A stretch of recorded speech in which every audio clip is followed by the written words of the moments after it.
friends, what's up?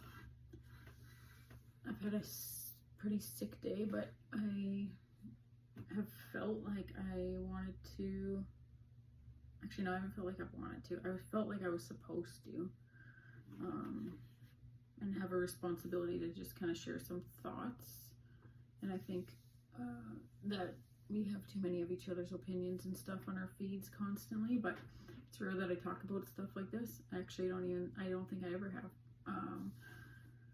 And I just have had that prompting, and so just want to talk a little bit about just the significance of the election tomorrow. Probably most of you have voted already, hopefully, but if not, just kind of wanted to give you some things to think about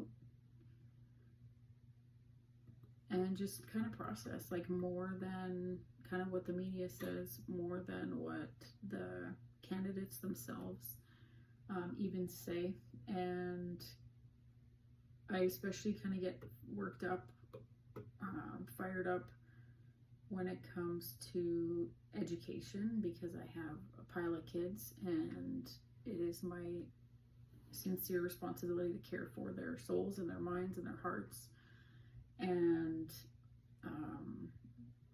the NDP wants to take away my right to, or my choice, I should say. I shouldn't even say rights, because I don't even think we have rights, really. But my choice to give my kids a Christian education.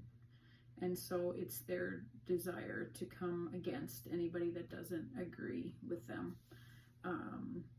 And a huge part of that comes down for us is we don't want our kids being indoctrinated. We don't want our kids being, confused and sexualized when they're in first grade and things like that. I love teachers so much. I always have, ever since I was a kid. I've always just adored my teachers. I love my kids' teachers. I have a lot of friends that are teachers.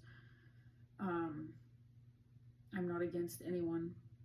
I have huge concerns over what the NDP will do for our choice to educate our kids. They want to, with all the pretty signs on the lawns that are saying vote for public education, just be clear, they only want public education. So we have our kids in a private Christian school, which is significantly subsidized. Actually, it costs a lot of money, but it's subsidized. And so the NDP will say things like, that they're taking money from public education to give it to private education. The reason that has been true in the last couple of years is because of the things that are being taught to kids in the public system in our province. People are pulling their kids out of the public system because they don't want them being sexualized young. They don't want them being taught all this crazy nonsense. They're pulling their kids out of that to put them into a school that aligns with their beliefs. And the NDP and many of my friends as well, I think, have this mentality that only certain people are allowed to have opinions. You're only allowed to have an opinion if you come from a certain background, if you have a certain sexuality, if you are in some way marginalized or whatever, then you're allowed to have an opinion and be a victim and, cry and scream every time something kind of doesn't go your way, or anytime somebody like me, even in love, just speaks our opinion. And so I hope that I'll be treated the same way that I treat you when I'm deeply disappointed in some of the things that you say on social media.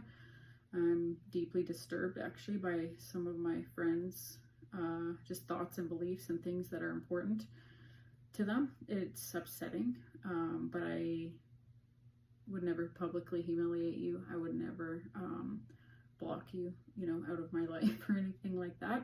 I think there's value in hearing one another, and so you do what you want to do with this video.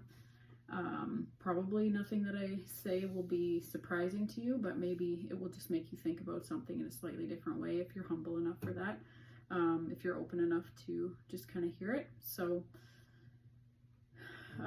yeah, that's some of kind of, I think, some of the things to process. Sorry, I got off track there, but when it comes to funding, following kids from public school into private school, and private school funding going up, it's common sense that that private school funding is going to go up because funding follows a child. And so when someone pulls a child out of public education, their funding goes with them and they're going to go to private school. But the reason that's happening, more so than the fact that we have awesome schools, and that our values and our faith is really, really important.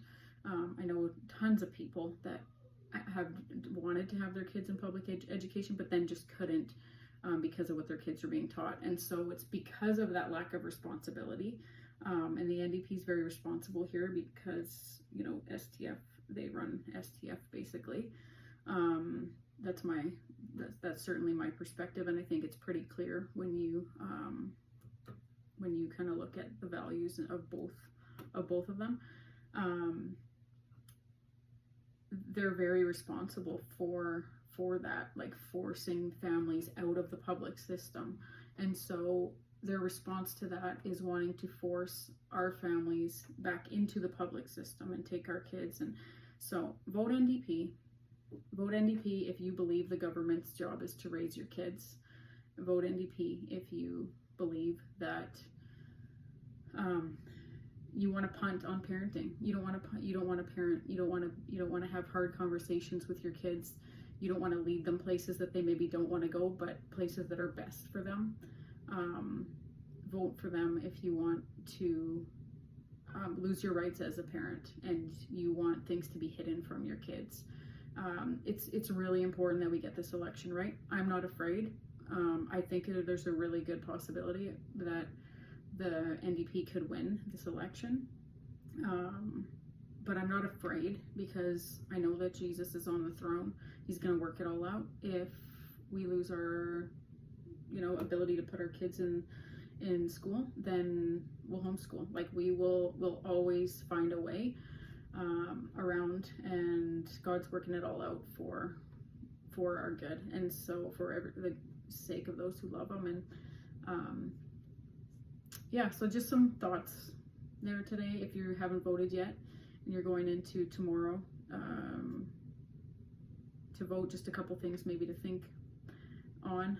If people are voting differently than you, maybe there's a little bit of perspective on why. And I love you so much. If you're seeing this video, I love you. God loves you. I would love to see a day where everybody's allowed to have an open opinion and to share their opinion and to be respected in that. I don't think that Sask Party is against you. I don't think that they don't want what's best for you. Another thing to keep in mind as well is I laughed pretty hard yesterday when I saw the STF gave report cards to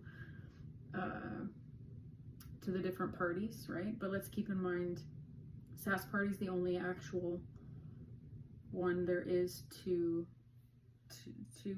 actually measure, because they're the only one that's in office, right? And so everybody else it's just what they say they're gonna do. And so I don't know if you watched the debate, the provincial debate, but kind of funny, all the plans and all the dreams and ideas, and in 4 years those things are not going to come. Like, those things are not going to happen, most of them, because there's just, money doesn't grow on trees, and there's reasons that we have restrictions and difficulties in making change in our world, especially when it comes to government and stuff like that. So kind of keep that in mind as well. Like, Sask Party, I think, is being judged on the things that they've been able and unable to do, which is fair. But I find it funny that there's report cards based on just these thoughts and ideas and alleged dreams, and let's just call it lies too, some of it, and things that are supposedly going to happen. So it's kind of like saying, if your child was in my class, they would have a 70%. Okay, but they're not, so we can't really do this. But I hope they had fun creating those and feeling like they're pretty smart. So yeah, to whoever you're voting for, love you, and I respect your right to choose. I hope that we have a province that will allow families and parents to choose, and for kids to even to participate in that, and to have more schools and more options when it comes to education. I think it's really important. I think it would limit the confusion in our kids, and let's free teachers to be able to teach, and to not have them wearing as many hats, especially when it comes to our kids' identity and stuff like that. It's not a teacher's job. And so, yeah, love you lots, whether you teach in public, whether you disagree with absolutely everything that I say. I love you, and I love your kids, and I want what's best for you, and I want what's best for your kids as well. So thanks for listening to my voice today.